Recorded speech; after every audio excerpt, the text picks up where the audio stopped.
Hello, true duelists.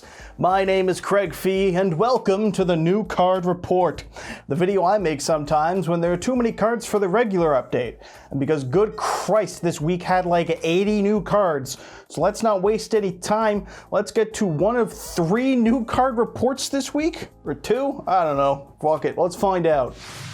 Yes, despite the new volcanic cards having been revealed and literally everyone ever across YouTube, Reddit, and Twitter involved in the Yu-Gi-Oh sphere having personally messaged Payne in what I can only assume was a very phone-filled notification type of day, there were in fact other new cards as well, including some from Duelist Nexus, the set coming after Cyberstorm Access. There's been a few odds and ends sorts of revealed, from a random-ass beast monster to support for a new form of generic spell removal. What a sentence. Let's take a look at all that. Starting first with support for everyone's favorite deck, Runick. Yes, the control strategy that's only been met with praise and love has received a new fusion monster. Sleipnir, the Runick main, is a new level 9 fusion for the deck that, like all Runick fusions, has fusion materials that do not matter. It's got 1500 attack and defense because it's built inherently wrong for any level 9 monster. That seems like a harsh line to include in the script, but I've read it. I'm just reading the prompter. This has 2 effects. The first can quick effect in the main phase, target an opponent's monster and banish itself and that monster until the end phase, and if your opponent adds a card from deck to hand, it'll summon a token to your field and attack position with the same 1500 attack and defense. Each effect is once per turn, of course, and it begs the question, why? Why the tokens? To properly summon a Runick fusion monster? To not attack when you continue to not have a battle phase from using your Runick spells? I have no clue. What I do know is Runick got their own Farfa of sorts. And that's solid for some disruption, because Farfa is also a card and not just a Scottish man who screams at his computer. Behemoth, the king of all wars, is a piece of legacy support, I suppose, a retrain of Behemoth, king of all animals. From animals right to war.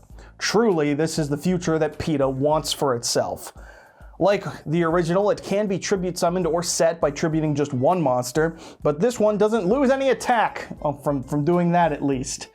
No, instead it'll lose 700 attack if you choose to activate its on-summon effect, namely to add a beast, winged beast, or beast warrior monster from your grave to your hand. But it's okay, because once per turn during your end phase, you can gain 700 attack for it. So you get it right back. How nifty. Oh, and it's also unaffected by the effects of special summon monsters. That's the notable thing. The world's shittiest towers is upon us, folks. That's right, you can't use Nightmare Unicorn to put this guy back into the deck. You can just beat its ass down with any of the generic Link 4 monsters that every deck plays at least one of. But if you don't use its recovery effect, you'll at least have a 3400 beater going onto the opponent's turn, so man, the 5300 access code talker on the field is, you know, the 5300 attack access code talker on the field. What more really needs to be said? Magnum the Reliever is a new level 8 generic fusion monster with 2800 and 2000 attack, whose materials to summon are any monster summoned from the extra deck and any monster in your hand. Its 2 effects are as follows. On summon, it can place a copy of Polymerization or a fusion spell card from your grave on the bottom of your deck to draw a card, and it can banish a fusion or Polymerization spell card from your graveyard to target and pop a card on the field as a quick effect in response to the activation of another card's effect. The 2 effects kind of contradict each other, assuming you are the type of person to use the words kind of in your vocabulary to mean completely. Because if you've just got the one poly, it's one or the other. Which is a shame, because the 2 effects are pretty solid by themselves. It's not great, but it's solid. Like a weaker Guardian Chimera of sorts, almost. It is worth noting that this card is summonable off of Super Polymerization, so long as your opponent is okay with you hard cheating. Just a fun fact. Super Poly materials must all be on the field, but you'd be surprised what people are okay with, so long as you can show them a Blaze Accelerator. Yeah, it's amazing what rules apply once we introduce what some people refer to as the bartering system. For legal reasons, that's a joke, kids. Keep your Blaze accelerators at home. Don't bring them to locals. Gaia Blaze, the Force of the Blazing Sun, meanwhile, is a new level 7 generic synchro, and a retrain of the OG Gaia synchro from 08, I guess? Kind of. It's got the same stats, 2600 attack and 2100 defense, but it's level 7, and it has an effect. With this Gaia, when it destroys an opponent's monster by battle, you can activate its effect to make a second attack, and at the end of the battle phase, it can target fire monsters in your grave, up to the number of monsters that this card is destroyed by battle, and add them to your hand. Oh yeah, this is a pyro monster. I'd make a joke about pain in pain, but we already have the volcanic support. I doubt he minds too much. So I guess this is like Lavalval support, or Laval support, I guess. Lavalval's specifically the chain. Either way, this is like generic Ash Blossom recovery. Crazy, man. It's insane. I have nothing really to say here. It's mid as fuck. Gaia fell off, but he's hot because saying something is of a high temperature phonetically sounds identical to the word to refer to someone as a conventionally attractive, and that means that it's comedic to say that he's hot, because it's like, do I think the faceless, just armored knight is attractive, or is the dude that's kind of on fire hot? The world will never know. Thelmatek Kratos, or Kratos, I don't know how you pronounce that, so I'm going to do what I always do. I'm going to wait for MBT to pronounce it, and then go with the opposite, because that's probably what's right. This is a new rank 8, generically, rounding out the generic extra deck support, I suppose. A dark spellcaster with 3000 attack and 900 defense. It's a fucking spell counter support. Yeah, every time the opponent activates a trap card or effect or a monster effect, it will gain a spell counter on it with a max of 9, because fuck you, I don't know why 9 specifically. Someone enlighten me.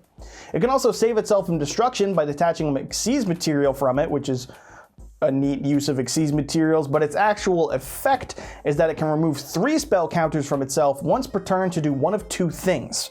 Either add any spellcaster effect monster from deck to hand, or summon a spellcaster from your hand or deck, which are both solid effects. But can spell counter decks make rank 8s, or do so easily? Because like all the Endimions are 7. And I'm sure Citadel works with this. I'm sure you can remove 3 from Citadel to get the searches and the summons going, and that's good. But how do you make it? With a Tecton Blue Eyes package. That's right, folks. It's 2013 Blue Eyes Spellbook all over again. Here we go, baby. Blue Eyes time. Summon the dragon. Attack that guy. Rank 8 time, baby. Just target your own maidens. I'm kidding, of course. Spell counter players are maidenless. Wow, what a clever wordplay. I don't fucking know. 1 rank down and it's solid, but as for what it is now, I'm just confused. At least it looks cool. Hey, remember Ego Boost? Yeah, the quick play spell, battle phase support from like a decade ago? Well, it seems that Hollywood truly is out of ideas, and so is Konami, because it got a sequel. Egomorph is a new quick play spell that activates at the start of the damage step to do one of 3 things. It can change the attacking monster to defense position, bounce the attack target back to the hand of the owner, or just fuck it, destroy both monsters. That one I like. Oh, we're battling? Nah, fuck that. There are 72 uncracked cans of Monster Energy drink waiting for my monster in the graveyard, and that's where we're both going. Opposing Mirrors of the Underworld is a new trap card from Dune that is not Dream Mirror support, to the detriment of all 3 Dream Mirror players. This card just looks like it would be Dream Mirror support. What it actually does, well, you can activate it when you take damage in the turn to do one of 2 things depending on the type of damage you took. That's right, we got some Gore's Emissary of Darkness type shit going on here. If you took battle damage, you can summon a monster from your grave with attack equal to or less than the damage you took, and then end the battle phase after the damage step, or if you took effect damage, you can deal double that damage back to the opponent. I like that it ends the battle phase after the damage step, because like that's how the whole damage calculation works in the battle phase on the, you know, micro level of the 6 steps of the... Just to highlight how many people don't fully understand the full damage step. I am, of course, people in this situation. Oh, and the classic fuck you burn player. So I support that. It won't see much play, but it exists. And that is in and of itself the joke. It's fucking real, and it will occupy the bulk box at your locals for about a decade or so. Hooray. Fusion Reinforcement is a new spell card we've received here to replace Instant Fusion? No, not at all. It's its own card. Let it do its own thing. Says the man who is the person that just made that same goddamn comparison. In my defense, it can summon from the extra deck. This spell will reveal a fusion monster in your extra deck to then special summon one of the listed fusion materials on that fusion monster from either your graveyard or the extra deck. But the summon monster will have its effects negated and it can't attack. Presumably the card's negated since this can summon Naturia Beast by revealing Exterior, which would be absurd. And that's about it. Other notable cards include Blue Eyes Ultimate Dragon, or Flame Swordsman like the card art shows. Hilariously, this can also summon Assembled Nightingale for one of the strangest and most contrived Zeus plays imaginable. I don't know how you'd go about doing it, since you can't attack with Nightingale. You'd have to attack opponent's Xyz monster on their field and then overlay with your Nightingale, because Zeus is that absurd.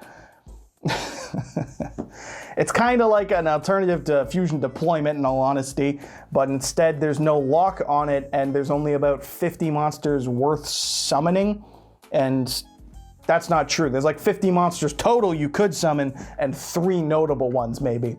This doesn't summon them properly, so a monster summoned off this card can't be revived, and I have no clue what will use it.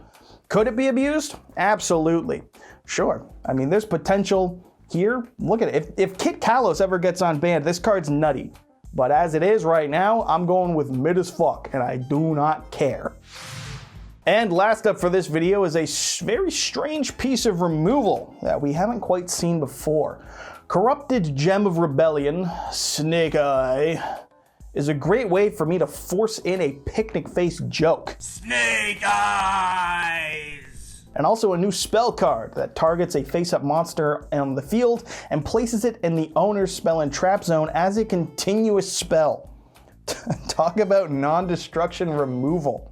This gets around effects that activate when cards are destroyed or sent to the graveyard, and most notably, this can out an opponent's monster and prevent them from using a follow-up blowback card, such as Evenly Matched or even just a well-timed impermanence, which is neat, to say the least.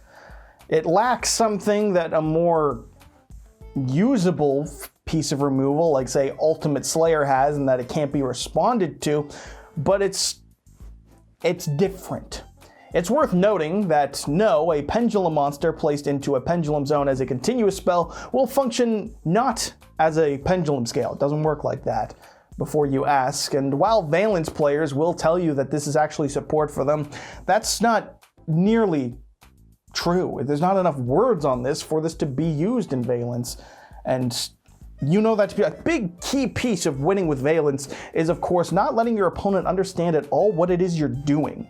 If they see a card with this few words on it, they might wipe back up and then like think to interact with you instead of just like turning the brain off while you sit there and shuffle your own cards around, because that's all Valence does. I don't know. Either way, it's not Valence, so it's just neat tech, isn't it? And that's all I've got, so shout out to today's sponsor, the LIFD Magnetic Display. The best way to support the channel at current, and a great way to show off all your favorite card or cards. Yeah, you can fit 3 together in the big display. There's options here that I haven't fully explored. You could even find a way to show off your full Starlight Exodia set that you totally have. I am, of course, in this moment assuming that my audience is like exactly Ruxin, but you could. I don't know, man. I'm just trying to be Mr. YouTube. And if you'd like to help me out in being Mr. YouTube, you can use my promo code to get 15% off, or you can have it apply automatically by clicking the link in the description. Thank you to LIFD for the support as always, and thank you for watching. And so that wraps it up for today's new card report. Just covering the new cards in this one. The regular update will be out on Friday, as usual. And until then, I've been your host, Craig Fee. Make sure you subscribe to Yugioh Strats for the update, for the smoking Italian wife, to be a true duelist, and to lecture me about trigger discipline when the Blaze Accelerator appears on screen. Because it's 50-50 whether or not I have the care.